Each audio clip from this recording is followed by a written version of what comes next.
Well, originally I'm from Liberia, but now I stay in Philadelphia.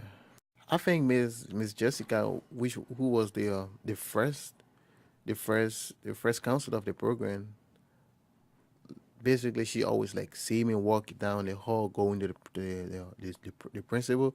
I was talk to her about opening a club, Marvel Science Club. Mm-hmm. So whenever I go to the principal, she always see me and she don't ask me a question, but when I'm talking to the principal, she always like she be shaking her head. So when I was coming back from the principal's office, I saw her. She was like, "Rainy, did you apply for the SCT?" I was like, "No."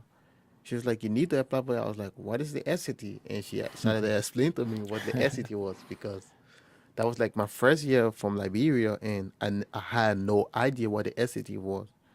And she said, "You need to take the SCT or the ACT in order to get to college." I was like, "Really?" She was like, "Yeah, you need the SCT to get into college." And I was like, "What was the high school?" She was like, "All depends on the school. So if you get a score of 1,500 on the three section, some school can accept you." But I said, will it be hard?" She was like, "No, it will be okay." So she then registered me for the SCT. I took it my first time. I got a very bad grade, but But you so didn't give up. I didn't give up. So this time, I went to her. I went to her office and I was like, "Oh, Miss Jessica, can you help me re-register for the SCT because I don't have money to pay for it? Can you give me a free waiver?" She was like, "Sure." And then after registering me, she started talking about the program. She was like, "Do you know how to manage your money? Do you know where to find scholarships, all the stuff?" And I was like, Sure. "No." So she said, "But this is what the program is about: helping students find scholarship, opportunity available to them whenever you need it." I was like, "Wow, I need that, so I'm going to join it." She was like, "Before you join the program, you gotta like fill up the forms." My dream is to become a doctor. Wow. Yeah, become a doctor, go back to my country, and then be one of the biggest hospital in my country, and name the hospital after me, Rennie International Hospital. Hey, I like that. Yeah. You're gonna take care of me if I come out there, right? Oh, sure, sure, I think definitely. I think that is phenomenal. So you want to be a doctor to go back to Liberia and help your countrymen, Yes, and you still have family there. I know you came here when you were 17, yes, and a lot of your brothers and are still back there, brothers and sisters. yes. And how many?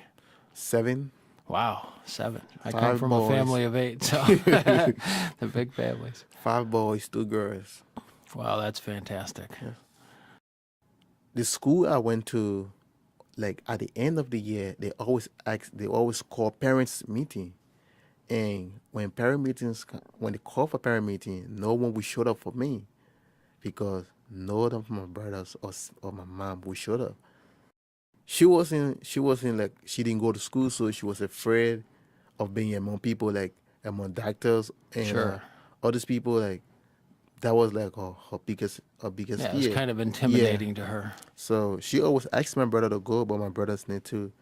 They didn't want to go. Mm-hmm. So I would be the only one sitting, and then people ask me, "Where is your parent?" Then I would say, "No one coming for me this year." And then the next year, I would say the same thing. And then the next year, I would say the same thing. For 10 good years, I keep saying the same Wow. thing. So all of my friends begin to think I don't have a father. Sure. Yeah. So that was like the biggest obstacle. It's kind of if you good like when a call parents meeting, your parents showed up because other people parents showed up, and the main reason they call parents meeting is like to get parents' point of view, how Yeah. to change the institutions. Sure. So if I got different ideas and tell my parents I want my parent to go to the school and then express their point of view, but none of my parents showed up. So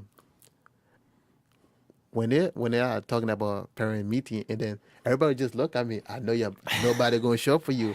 Then I'll be So they like, don't even consider it they anymore. don't. Yeah, they don't. I knew. As for me, I knew I had a father Mm-hmm. because my mom always told me I have a father. Yeah. Though I didn't see him when I was coming up, I didn't know him, but I always see his picture before he left. Sure. So I used to say I have a father, but to me, I had a father, but to them, he didn't exist because they never seen him yet.